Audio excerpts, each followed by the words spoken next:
O nosso objetivo hoje, então, é falar sobre João, capítulo de número 3, do verso 1 ao verso número 36. Já fizemos a parte de exegese e a parte de exposição. Hoje a gente vai trabalhar a parte de estrutura e princípios. De forma geral, o texto pode ser dividido em pelo menos duas seções ou duas divisões.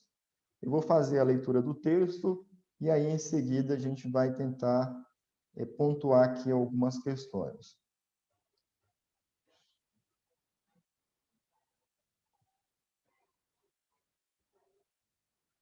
Havia entre os fariseus um homem chamado Nicodemos, príncipe dos judeus. Este foi ter de noite com Jesus e disse-lhe: Rabi, bem sabemos que és mestre vindo de Deus, porque ninguém pode fazer estes sinais que tu fazes se Deus não for com ele. Jesus respondeu, disse-lhe, Jesus respondeu e disse: na verdade te digo, que aquele que não nascer de novo não pode ver o reino de Deus. Disse-lhe Nicodemos: Como pode o homem nascer sendo velho? Pode porventura tornar a entrar no ventre de sua mãe e nascer? Jesus respondeu: na verdade te digo, aquele que não nascer da água e do espírito não pode entrar no reino de Deus. O que é nascido da carne é carne, o que é nascido do espírito é espírito.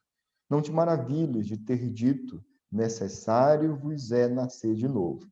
O vento assopra onde quer e ouves a sua voz, mas não sabes de onde vem nem para onde vai. Assim é todo aquele que é nascido do espírito. Nicodemos respondeu e disse-lhe: Como pode ser isso? Jesus respondeu e disse: Tu és mestre de Israel e não sabes isso? Na verdade te digo que nós dizemos o que sabemos e testificamos o que vimos, e não aceitais o nosso testemunho. Se vos falei de coisas terrestres e não crestes, como crereis se vos falar das celestiais? Ora, ninguém subiu ao céu senão o que desceu do céu, o Filho do homem que está no céu. E como Moisés levantou a serpente no deserto, assim importa que o Filho do homem seja levantado, para que todo aquele que nele crê não pereça, mas tenha a vida eterna. Verso de número 16. Porque Deus amou o mundo de tal maneira que deu o seu Filho unigênito para que todo aquele que nele crê não pereça, mas tenha a vida eterna. Porque Deus enviou o seu Filho ao mundo, não para que condenasse o mundo, mas para que o mundo fosse salvo por ele. Quem crê nele não é condenado, mas quem não crê já está condenado, porquanto não crê no nome do unigênito Filho de Deus. E a condenação é esta, que a luz veio ao mundo e os homens amaram mais as trevas do que a luz, porque as suas obras eram más. Porque todo aquele que faz o mal odeia a luz e não vem para a luz, para que as suas obras não sejam reprovadas. Mas quem pratica a verdade vem para a luz, a fim de que as suas obras sejam manifestas, porque são feitas em Deus. O restante do texto, a partir do versículo 22, diz assim: Depois disto, foi Jesus com os seus discípulos para a terra da Judéia. Ali permaneceu com eles e batizava. Ora, João estava batizando em Enom, perto de Salim, porque havia ali muitas águas, e para lá concorria o povo e era batizado, pois João ainda não tinha sido encarcerado. Verso número 25. Ora, entre os discípulos de João e um judeu suscitou-se uma contenda com respeito à purificação. E foram ter com João e lhe disseram: Mestre, aquele que estava contigo além do Jordão, do qual tem dado testemunho, está batizando, e todos lhe saem ao encontro.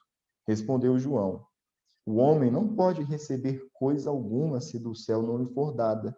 Vós mesmos sois testemunhas de que vos disse: Eu não sou o Cristo, mas fui enviado como o seu precursor. O que tem a noiva é o noivo, o amigo do noivo que está presente e o ouve, muito se regozija por causa do noivo, por causa da voz do noivo, pois esta alegria se cumpriu em mim. Convém que ele cresça e que eu diminua. Quem vem das alturas certamente está acima de todos. Quem vem da terra é terreno e fala da terra. Quem vem do céu está acima de todos e testifica o que tem visto e ouvido. Contudo, ninguém aceita o seu testemunho. Quem, todavia, lhe aceita o testemunho, por sua vez, certifica que Deus é verdadeiro, pois o enviado de Deus fala as palavras dele, porque Deus não dá o Espírito por medida. O Pai ama o Filho e todas as coisas tem confiado às suas mãos. Por isso, quem crê no Filho tem a vida eterna, e o que, todavia, se mantém rebelde contra o Filho não verá a vida, mas sobre ele permanece a ira de Deus. Então, nós temos aqui, nesse capítulo, pelo menos duas divisões que ficam claras.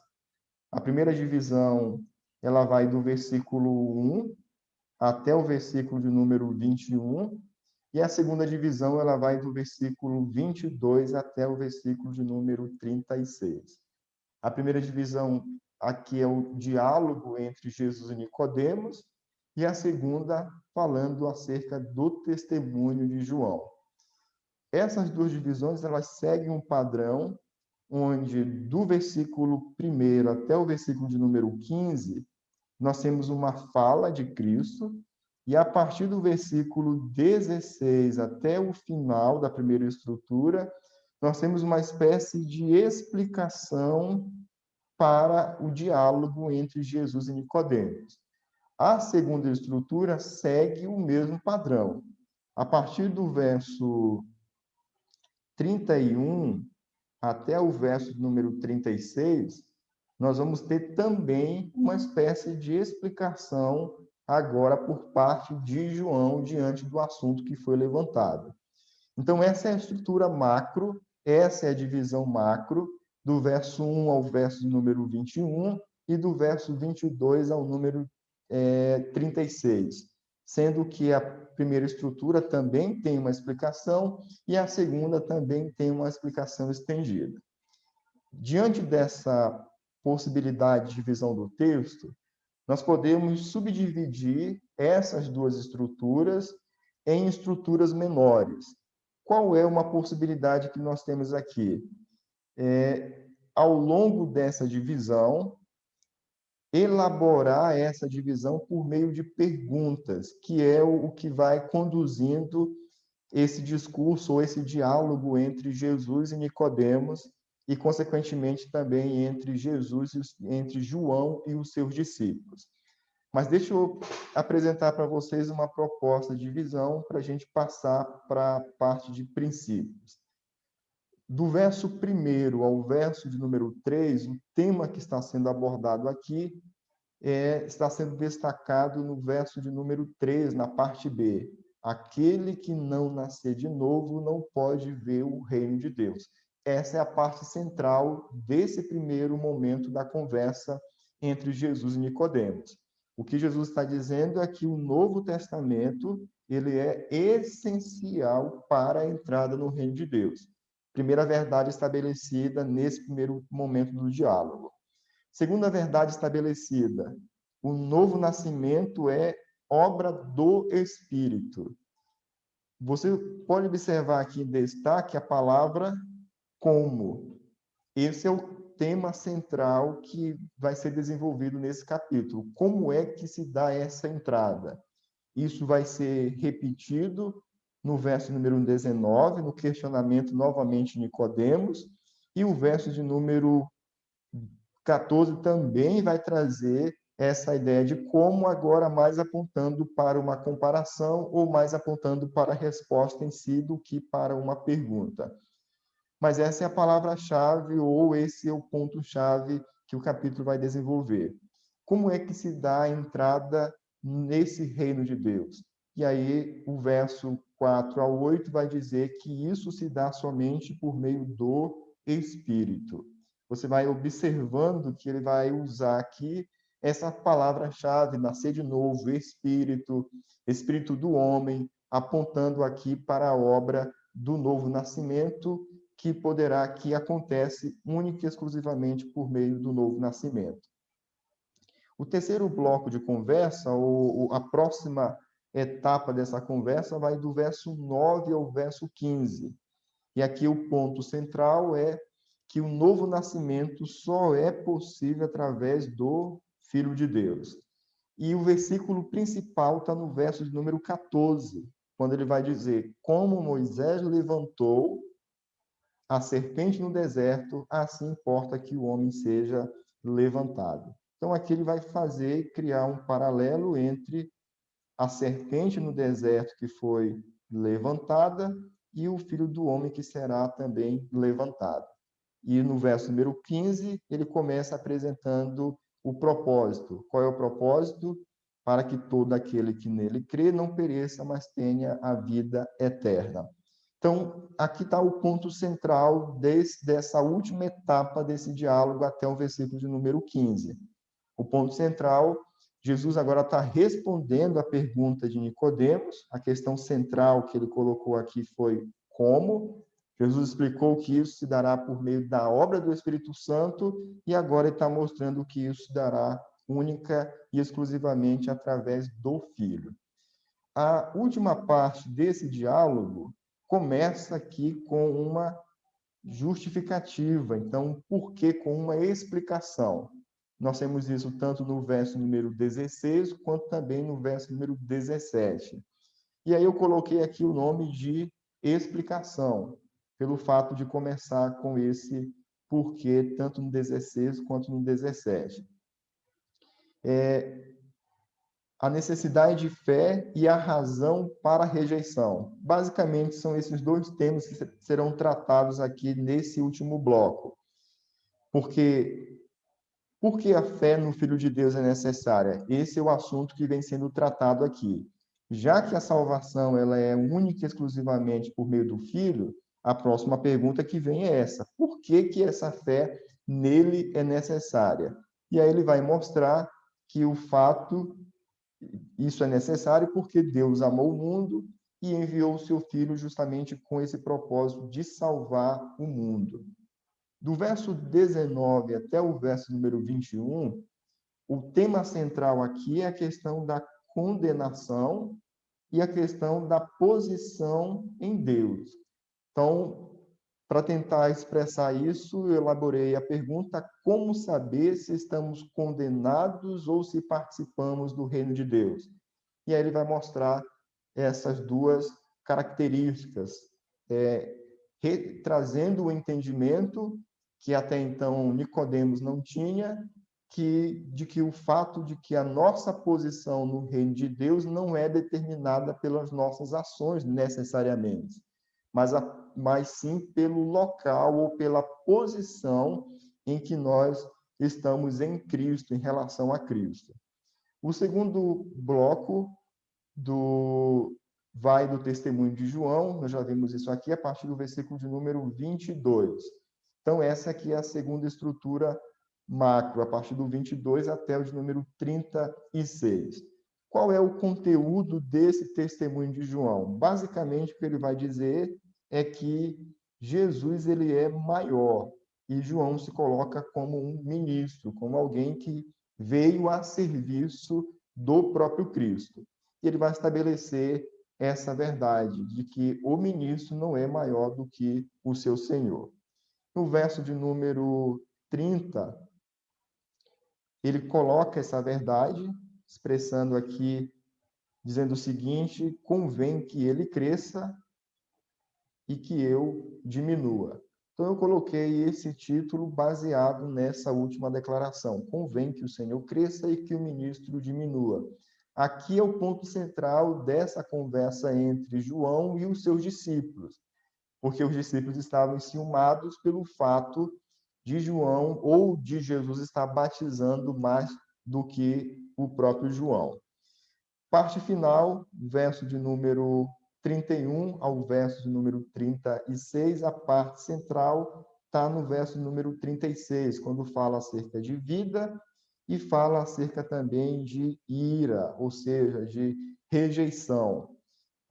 A frase que eu coloquei foi: a fé no Filho conduz à vida e a rejeição à morte e à ira de Deus. Esse é o ponto central que vai ser desenvolvido nessa última estrutura. Isso aqui é muito característico dos diálogos, e principalmente no texto, na forma como João constrói o discurso. Nós temos um assunto macro, uma estrutura bem maior, abrangente, e essa estrutura ela vai sendo quebrada, dividida por meio de mudanças de assunto. Nós vamos ver, por exemplo, isso no capítulo 4, aquele diálogo, aquele discurso entre Jesus e a mulher samaritana. Isso vai acontecer também. O assunto vai mudando, a estrutura vai mudando de acordo com a ênfase de cada etapa do discurso. A gente precisa, então, primeiramente, entender ou reconhecer a estrutura maior e depois reconhecer como essa estrutura maior está organizada. Perguntas em relação à estrutura do texto?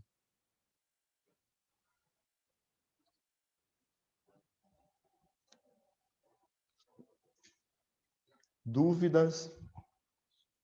Tudo tranquilo? Vamos partir, então, para os princípios e aplicações do texto bíblico. Como o texto é muito longo, nós temos aqui a possibilidade de encontrar diversos princípios. Eu vou apresentar para vocês 14 princípios, mas sendo que ainda há possibilidade de extrair muitos outros princípios a partir do texto bíblico. Vamos começar, então, aqui pelo primeiro. O novo nascimento não está relacionado à capacidade humana de realizar coisas extraordinárias. Essa era a percepção de Nicodemos, quando ele diz que, quando ele associa a presença de Cristo com o fato dele realizar coisas extraordinárias, Nicodemos estava, de alguma forma, associando essa entrada no reino de Deus com também realizar prodígios e maravilhas. Jesus vai mostrar que esse princípio não está correto. Então, não está relacionado a essa capacidade do homem de realizar coisas extraordinárias. Um outro princípio que fica claro no diálogo entre Jesus e Nicodemos é de que a regeneração só é possível por meio do agir de Deus. Isso vai ficando muito claro no texto de João e em outras passagens também, que a salvação ela é obra exclusiva do Deus o Pai, do Deus o Filho e do Deus o Espírito Santo. O homem não pode, não tem essa capacidade de contribuir ou de participar nesse processo todo. Não temos, próximo princípio, não temos a capacidade de explicar de forma lógica o que acontece no ato do novo nascimento, todavia não podemos questionar o seu efeito. Jesus vai falar sobre isso na questão do vento, quando ele chama a atenção de Nicodemos para o fato de que o vento sopra para onde quer, ou seja, ele está mostrando que essa lógica de como o vento opera, nós não temos a capacidade de explicar. Porém, de forma alguma, poderemos questionar o seu efeito. Isso vai ficar claro também para Nicodemos diante do diálogo com Cristo. Próximo princípio: ninguém pode entrar no reino de Deus a menos que nasça de novo. Essa verdade foi repetida várias vezes. Nicodemos, é necessário, não te admires de eu te dizer que é necessário nascer de novo. A entrada no reino de Deus se dá única e exclusivamente por meio do novo nascimento. Quando o novo nascimento não acontece, a questão não é uma dificuldade intelectual, mas uma falha em reconhecer reconhecer Jesus como o Cristo e o Filho de Deus. Aqui está uma questão essencial que traz uma doutrina, que é a doutrina da liberdade ou da responsabilidade humana e da soberania divina. É certo que a salvação ela é fruto unicamente do agir de Deus, mas o texto nos mostra também que há uma responsabilidade do homem diante dessa salvação. Mas o ponto central é, quando não há o novo nascimento, a questão central não está em uma dificuldade intelectual de reconhecer os fatos acerca de Cristo. Muito pelo contrário. Nós temos hoje no nosso meio pessoas que fazem parte da igreja, que são membros de uma igreja local e que não passaram ainda pelo novo nascimento.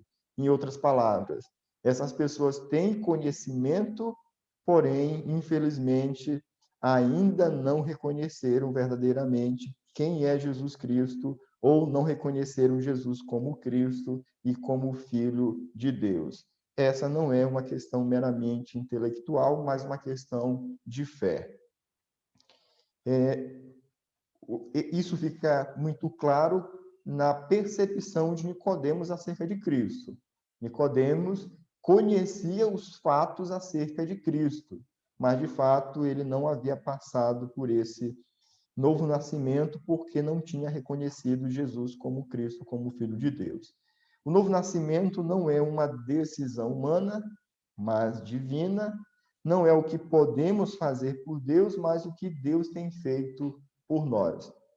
Falando o mesmo princípio de uma outra forma, mas focando naquilo que o texto vem abordando até aqui. Princípio número 7, a fé no Filho de Deus é necessária, porque Deus não se agrada na morte dos ímpios. Esse é um princípio que vai ficar claro quando Jesus envia o seu Filho. Ele não envia para condenar o mundo, mas para que o mundo fosse salvo por ele. Ou seja, a fé em Cristo ela é necessária porque Deus ele não se agrada, ele não tem prazer na morte do ímpio. Princípio de número 8, tanto a participação no reino quanto a condenação dependem de nossa decisão aqui e agora. João vai trazer esse aspecto de condenação, quanto também de participação, como eventos que são decididos no hoje, não como eventos futuros. Princípio de número 9, o novo nascimento só é possível por meio da iniciativa soberana de Deus e da obra de regeneração do seu Espírito. Então, iniciativa soberana de Deus e da obra do seu Espírito está relacionado ao envio do Filho com o objetivo de salvar. Foi porque Deus nos amou primeiro que tivemos a oportunidade ou a possibilidade de conhecê-lo e de ser regenerado pelo Espírito Santo. A situação do homem não é avaliada pela gravidade das suas ações, mas pela posição em que ele se encontra, se essas obras são feitas em Deus ou não. Essa é a parte final lá do comentário, quando Jesus vai explicando, e a questão central que ele vai colocando é qual é a posição, em que posição nos encontramos. Não é simplesmente quais são as nossas obras, mas principalmente qual é a posição que encontramos. Se essas obras são feitas em Deus, elas naturalmente serão feitas a partir de uma posição de participação do reino e não de condenação. Princípio número 11, o novo nascimento não está relacionado com mudança de comportamento. É necessário estar em Deus e isso só acontece por meio da fé no Filho. A questão que Nicodemos estava associando e a percepção da época era que esse novo nascimento ele poderia ser alcançado por uma questão ética, por uma mudança de comportamento. E aí Jesus vai mostrar que é necessário estar na pessoa de Deus e isso só acontece por meio da fé no Filho. O amor de Deus é revelado por meio da morte de Jesus na cruz, então João 3,16 é um princípio muito claro. Princípio de número 13, a única resposta legítima é a simples confiança no que Deus já fez por nós. O texto vai sempre mostrando qual deve ser a resposta do homem. E a resposta legítima do homem não é tentar alcançar o novo nascimento por meio dos seus esforços, mas é simplesmente confiar naquilo que Deus já tem feito. E aqui, esse termo se encaixa bem dentro da analogia de Cristo e a serpente. Assim como a serpente foi levantada no deserto, o Filho do Homem também seria levantado, e assim como aqueles que depositaram confiança e fé na serpente e tiveram vida ou uma nova vida, assim também aqueles que depositaram confiança na pessoa do Filho teriam o direito à nova vida por meio do Espírito Santo. Princípio de número 14, para a gente concluir, a razão pela qual as pessoas rejeitam a ação de Deus é porque os seres humanos são profundamente rebeldes. João vai colocar essa justificativa. Isso foi um assunto abordado por Jesus com Nicodemos, mas João vai apresentar esse sendo o motivo pelo qual Deus se revelou e, apesar de tão grande amor, da manifestação de um tão grande amor, ainda assim, de forma geral, os judeus se rebelaram e não receberam a revelação divina. Rejeitaram a revelação divina, e essa é uma causa que é atribuída por João para a rejeição, o fato dos seres humanos serem profundamente rebeldes. Perguntas, dúvidas sobre os princípios ou sobre o nosso texto? Nós temos outras possibilidades. O que a gente tem tentado destacar nesse processo de reconhecimento da estrutura e de elaboração dos princípios? É que esse trabalho de elaboração dos princípios você pode fazer tentando encontrar o maior número possível de princípios. Depois desse momento de trabalho de texto, você pode partir para uma segunda etapa, onde, dependendo do texto que você vai abordar, vamos pensar aqui que, no caso de João, você decida falar somente sobre essa primeira etapa, verso 1 até o verso número 3º, ou você decida falar do verso 1 ao verso número 15, e aí, então, com base na delimitação do texto que vai ser ensinado, você poderá, então, abordar ou selecionar alguns princípios relacionados somente àquela parte do texto que você vai estar trabalhando. Essa é uma possibilidade. Dúvidas?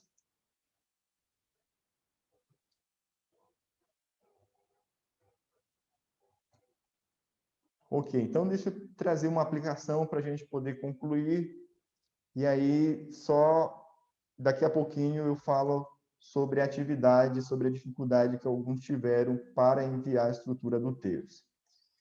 Esse texto de João, ele trabalha um ponto central, que é a questão do como se dá a entrada no reino de Deus.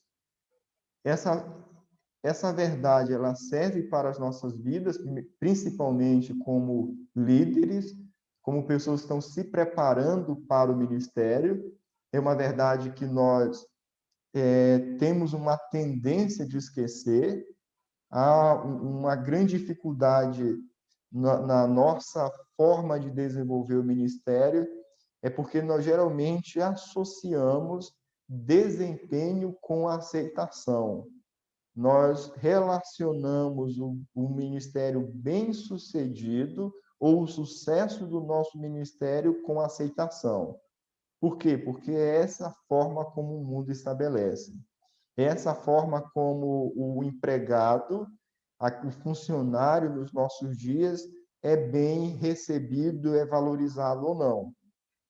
Ele vai ser bem valorizado, bem remunerado, a partir de uma perspectiva ou de uma análise do seu próprio desenvolvimento. Nós não podemos trazer esse princípio de como o mundo funciona para o nosso relacionamento com o Senhor, porque isso pode nos levar a cultivar um tipo de aceitação que não vai ter base alguma nesse relacionamento. O ponto central, então, que o texto vai confirmar, e isso todos nós já sabemos, é que, primeiramente, essa entrada no reino de Deus, ela se dá única e exclusivamente pela obra que Cristo realizou em nós, pela obra que o Espírito Santo realizou em nós e pela forma como Deus nos atraiu para Ele. isso precisa estar certo no nosso coração, na nossa percepção, primeiramente, e essa mesma compreensão precisa ser aplicada na vida de outros.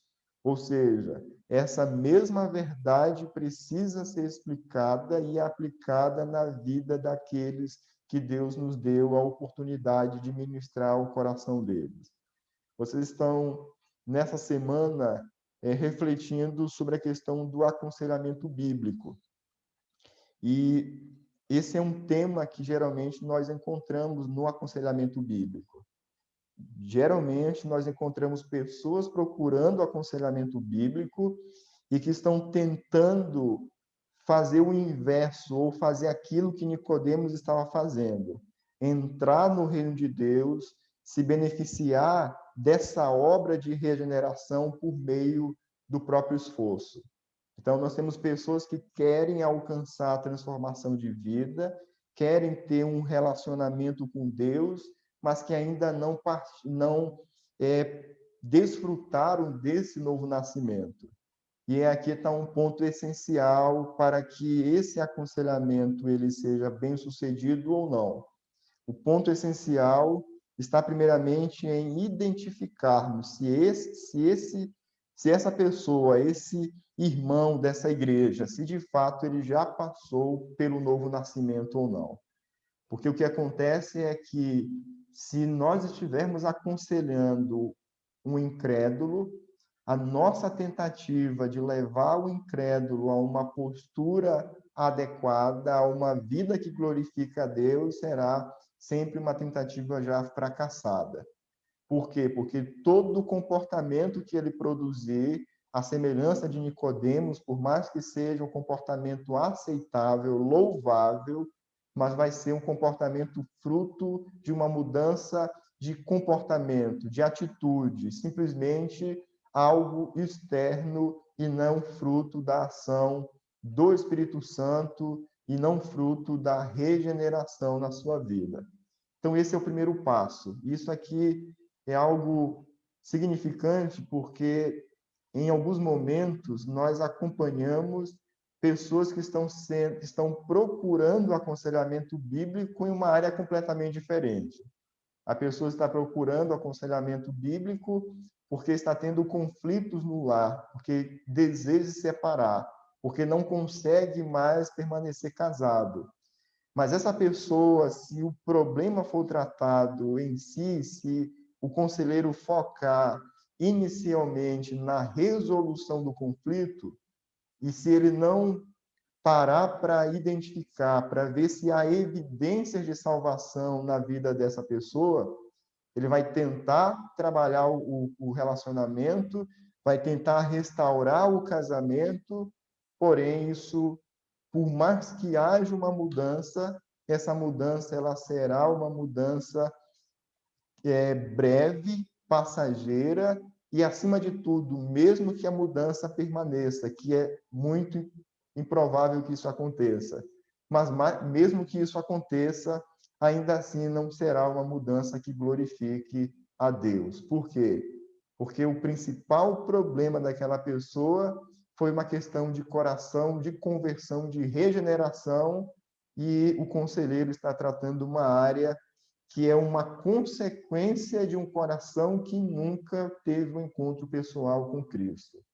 Aqui está a questão central do diálogo de Jesus com Nicodemos, e aqui também está a questão central do próximo texto, do diálogo de Jesus com a mulher samaritana. Jesus ele não tenta mudar a atitude de Nicodemos, Jesus não tenta transformar o comportamento da mulher samaritana, mas Jesus chama tanto Nicodemos quanto a mulher samaritana para o reconhecimento de quem ele é, para conduzi-los à regeneração, ao novo nascimento. Depois que isso acontece, aí sim, há uma atitude ou apresentar o que a Bíblia ensina ou o que a Bíblia requer, seja no casamento ou em qualquer outra área, aí sim será o momento adequado e aí poderemos sim ter expectativas de que aquela pessoa consiga alcançar a proposta bíblica para o seu casamento ou para qualquer outra área. É essa o ponto central daquilo que João está trabalhando com Nicodemos. Perguntas, dúvidas, participações? Nós já estamos chegando ao final do nosso encontro. Aqueles que chegaram um pouco antes do início do horário poderão acompanhar e rever a introdução, mas nós tivemos que já adiantar para a gente concluir dentro do nosso tempo. Alguma dúvida, alguma pergunta, alguma participação?